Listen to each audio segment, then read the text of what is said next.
Greetings, PCGen enthusiasts. This is Andrew Maitland with the PCGen project. Going to go over some new tags, or I should say new files that will actually hold new tags that came out for the version release of 6.5.5, which came out November 5th, 2015. So as you can see, I've got my editor already up. I've got a saves file, an alignment file, a stats file, and another new file that you're going to start seeing a lot more of is data controls. So what the team has been working towards is taking objects out of the game mode itself and being able to put that in the control of the data sets themselves. So if you want to have control over, your check name or your save name, Fortitude, want to change that, you can without having to make yourself a new game mode to use. As we all know, you can't really switch characters between game modes very easily. So we take all our definitions here. You got your stats, you got your checks, and you got your alignments. So it's fairly simple. You just take all this over. Let's see, that was the alignments. Put that in there. And then you remove the alignment name portion. So this is like your ability files, your equipment files, or anything like that. It's basically the object name first, and then all the normal legal tags go in. So if you want to add a new alignment, this is now your opportunity. You're going to need to have the sort key. That is a requirement. We've added the abbreviation and a key name. So you can actually have a different abbreviation from your key. So if you wanted to go neutral, now you can, and then you can still keep the key and nothing will change. For our saves, it's pretty much the same concept. Just take it over, drop it in here, remove the very first tag here. We're no longer required to identify it because it's its own file. Same thing, we have a sort key. You could do a key name in here, but that's not required for this one.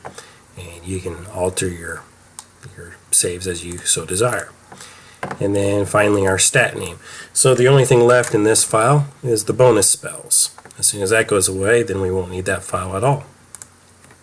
So we add our stats, and there you have it. Pretty much a simple transfer over. So for those people that want to make their own custom game systems where the stats have different names, feel free to change them now. You can keep the same key, so you can identify them in existing PCGen sets and not have to worry about rekeying everything like your skills or anything that's bonusing your stats. So if you wanted to change this to manual dexterity, now you can. It's still going to be in the same sort order because of our sort. It's still going to be abbreviated dex, so you can change that to MDX if you wanted, and then you just leave the key name, which is what references the file. As you can see, it's used all throughout here.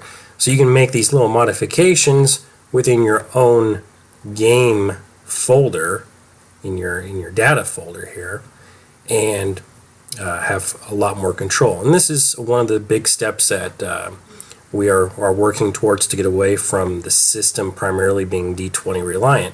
Although we primarily support D20 systems, we want you to be able to alter and do your own thing in your own games, because we all know that you have homebrews, and we know that people want to be able to adjust things and not have to go through lots of hoops and ladders. So now, in your file here, you just add those new tags. And to make it simple, alignment, and our convention is 2 underscores for these files, and then align list, save, rsrd, double underscore, saves, stat, rsrd, stats, and then for our data control,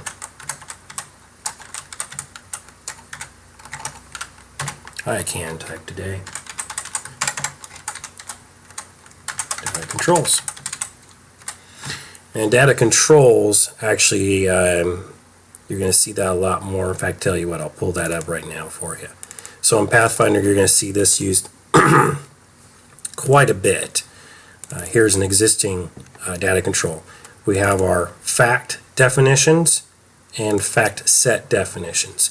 So this is where we can actually come up with new definitions. It's based on the ability or the class or the deity. These are basically the file types of where the information is going to be stored. As you can see here, I've already set up a fact definition of race. Is this a PC or is this a companion? And we have data format for that, Boolean, or you can do a string or a number. Pretty realistic expectations here. So I set this up to handle our archetype system. Most of these are all going to be Booleans, and it's by archetypes, or and then class features.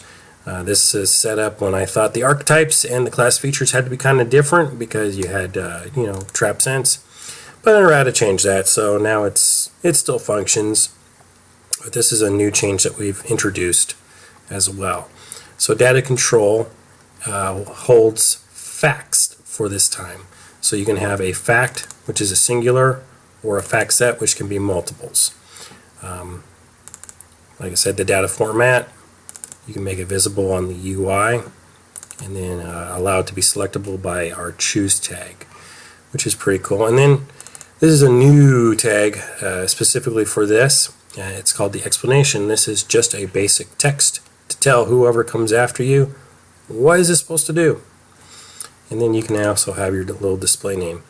If you do start making any of these, required no should be your default standard. If you make this a yes, every single object type of that needs to have this on it. So if I were to make this a required, every single race object would need a fact is PC statement on it. So I would avoid using that at all, unless you're going to really use that for whatever reason. So this is a lot of new things coming down the pike. Like I said, this is for 6.5.5, which just came out today on the 5th of November, which is really cool. And you can start making your own home brews and go to town with it. And hope you found this enjoyable. Till next time.